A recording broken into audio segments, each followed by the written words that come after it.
Hi folks, Max from Tonex. Great to see you today. Look, first things first, I want to say a massive thank you to everybody who took time to watch the video I did on solo gigging in the UK. Absolutely fantastic. The comment section was absolutely terrific, and some great people out there. There were one or two negative comments. I'm not going to address them at all. But yeah, thank you so much, folks. And if you do like this kind of thing, thumbs up, subscription, spot on. Thank you. So one of the things that I noticed in the comment section was there was a lot of talk about backing tracks and how I use backing tracks and why do I use them. There was a lot of talk about the legitimacy of using backing tracks, etc. So what I thought I'd do is just talk you through a very simple process, really, how I use backing tracks. So essentially, I use a laptop to play the backing tracks. There's other systems, so you could use an iPad and you can use an app on an iPad. I simply use iTunes. Now, the reason I do that is because, one, it's there. It also doubles up as a bit of a backup because I could just simply plug a guitar in if I need to. I've got a software, Line 6 native on there, Helix native. So if I really, really need to, and the shit hits the fan, I can get away with it. So there's that.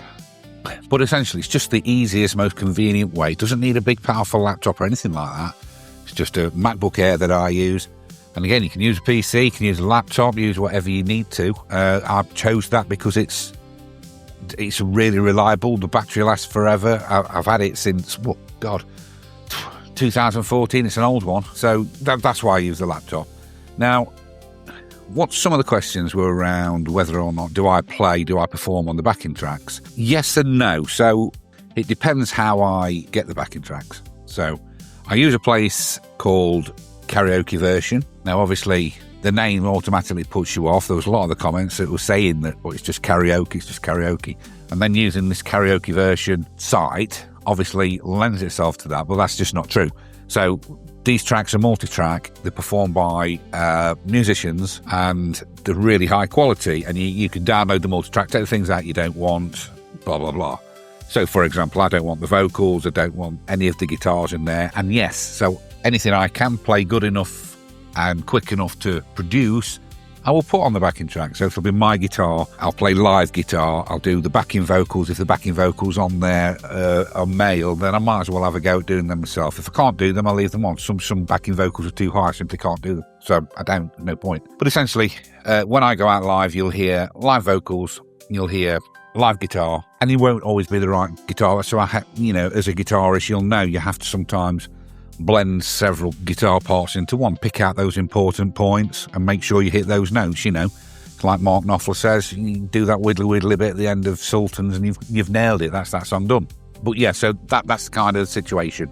Occasionally, if I want something a little bit different, I will produce my own track and I'll use Multitrack. So I'll use either Cubase or Logic or some other DAW. You'll have your favourite, so you just use whatever you want. And I'll either use virtual drummers and things like that. I'll use virtual instruments. So it'll be me performing the parts, but using virtual instruments.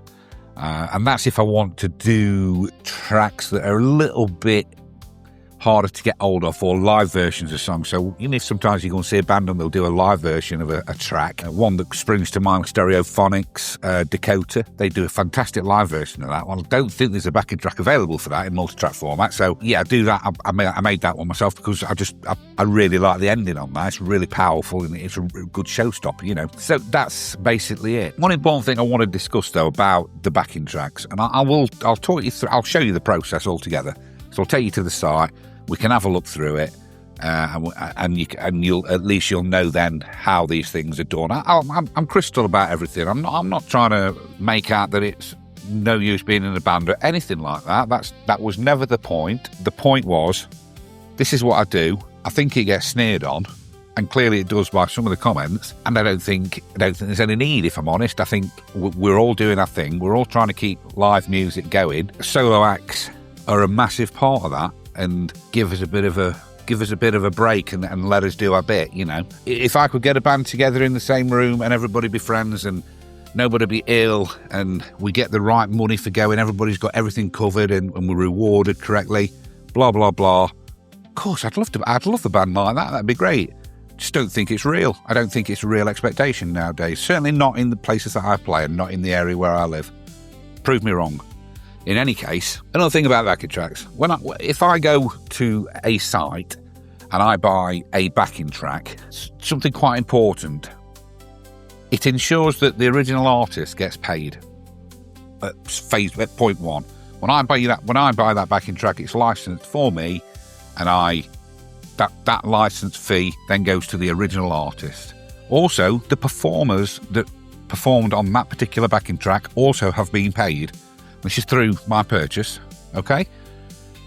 Secondly, when I go out to a club or a pub, provided that they are registered correctly and they're licensed correctly through the PRS, which is Performing Rights Society, I'll put a picture of that up as well, that website. The artist gets paid again by the venue when I play the song in their bar, pub, club, fill in the blank. So I'm actually generating an income for those original artists.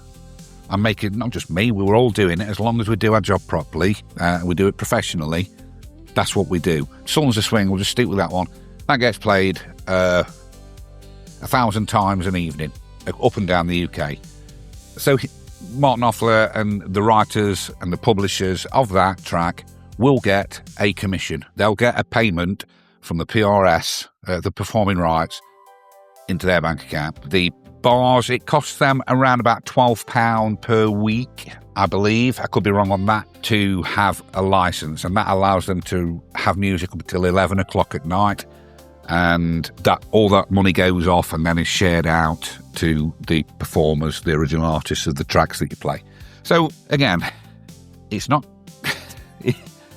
that's that side of things. So there's a legal side to it. So I still say that I've never said that a band is a backing track. I've never said that bands are crap or anything like that. I said bands are difficult.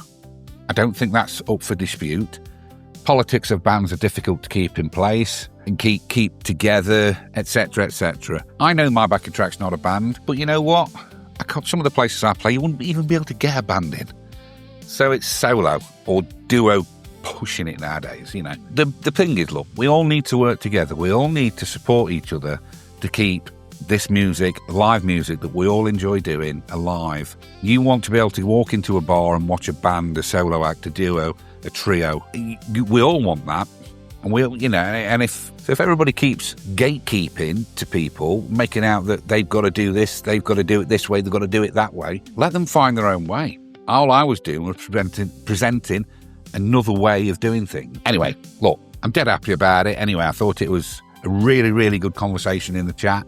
Let me just show you what I do on where I get my tracks from, how you can change things on there, one thing and another, and let me know what you think again down in the comment section. You know, hopefully I've not offended anybody, because I really, honestly, I didn't want to do that at all. You know, I want to, like I've always said, this channel's all about growing that community. We're all friends. We're all trying to do the same thing. We're trying to make music. But anyway, let's have a quick look at these websites and see what we can find on there, shall we? Yeah, this is the site I was talking about. This is Karaoke version. Now, I'm sure you've probably already heard of this. If you've had anything at all to do with this kind of thing, you'll be fully aware of this product. And so basically, forget the name, because it's a lot more than just karaoke. I mean, as you can see, if you get a custom backing track, a vocal backing track, which of course would possibly be more like your classic karaoke stuff. Then they do the CDGs, and they do the videos as well to go with those, and then they do a customized karaoke, so you can basically do your own stuff with that. Also, you can have things done in a certain way. So guitar backing tracks, for example, drum backing tracks minus drums, bass minus piano, etc., etc. For what I'm going to show you today, I'm going to show you the way that I do it. So the way that I do it is if I'm going to use one of these tracks, of course, I'd log in. I'm not going to log in on this occasion, but I'm just going to show you what we do. So basically, you search for your song, your artist, or anything else that describes a song. So let's just do, we talked about Sultans of Swing earlier, didn't we? So let's do that, Sultans. And there you go, you get all these different versions. So you've got the Alchemy version, they've got live in London. We've got Sultans of Swing, and that'll be the recorded version. So as you can see, it comes up with a multi-track version of the song. So on here, we can select whether or not to have an intro click, which I normally would, so I'd know where I was on to come in on the song. We can have the click all the way through. On this particular song, we've got the drum kit, the bass, the rhythm guitar, the second rhythm guitar, the electric guitar, which will be the lead, the organ, the backing vocals, and the lead vocals. And quite simply, what I do is download all these. So I'll download these as stems, and then from there, I'll take them into my DAW and use them from there. The best way is just to solo the track you'd like to download. Click once it's in your basket, click it, and then you'll get a download. That becomes a download button. You click that, and it'll just drop down that one. And then, if you want it to be the bass, you just keep going through there until it's all done. So on this one, I don't know if you'll be able to hear this, but with the Sultans, that's everything on. And of course, we can just switch off the things we don't need. So on this, I'd have that. I don't use any guitar on these, anything at all. Like I said, no lead vocal. I might leave the backing vocals on as a guide, and that would be it, really. I wouldn't do it here. I'd chuck it into my DAW so I can make some edits further on. So if you did add that to your basket, I've got Dakota in there, look. What we could do at that point would be to then make some choices on how we want to use the backing tracks. This is an important bit, really, just to make sure that you're compliant. You just need to make sure that you've got the correct license associated with the track. So for this particular track, you'll pay €2.99. Now, that'll pay for the performance of the track and a little bit towards the actual copyright of the track to use. And I'll show you how that can be used. If you go to the licenses, it will actually show you, for example, the included licenses allows it. It's perfect for amateur musicians and singers. You can use it at home, live, non-recorded or broadcast events. So importantly, you'll have to make the decision here whether or not you think that license is enough for you, or whether or not we need to add another license. So this is where these other licenses come in. Hobbyist, small concert creators, blah, blah, blah. This might be enough for you, and you'll have to go through and look at how you're using the track. Is this enough? Live, non-recorded? Maybe enough for you. It does say one-time events. I'm not sure on the license. You'd have to go through it. And again, I'm not giving you any legal advice here. I'm just telling you what's available. So a $20 license will be for this hobbyist, small content creators. You can use this on your video platform. So you could use this on YouTube for 250,000 views, non-monetized views, that is, and then physical distribution of 250 copies. And then that covers the copyright and publishing fees altogether there.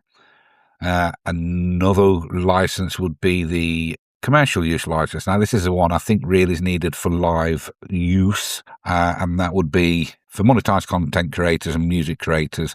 You get the WAV files, not just an MP3. This is just an MP3, this first one. So this is local promotion, public live performances, radio and TV. Now, it's whether or not you call your gigs live promotion, local promotion. I don't think anybody's going to take you up on it. Importantly, what does happen is the venue do send a fee off to the PRS and PPL to make sure that the artist does get a fee when you play their tracks. Occasionally you'll get somebody come and see you to take down your set list, basically get a copy of your set list, so they basically can't obviously be there every time.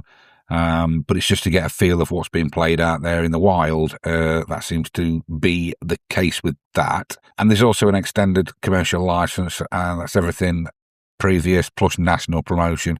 Doesn't really matter in the UK so much because we're quite local country. I think when you get into different places, this is more important. And you get unlimited streams for this one, and you get physical distribution unlimited, and that's $149. So I'm not suggesting that this is all you need to record a Beatles song and that's you've done.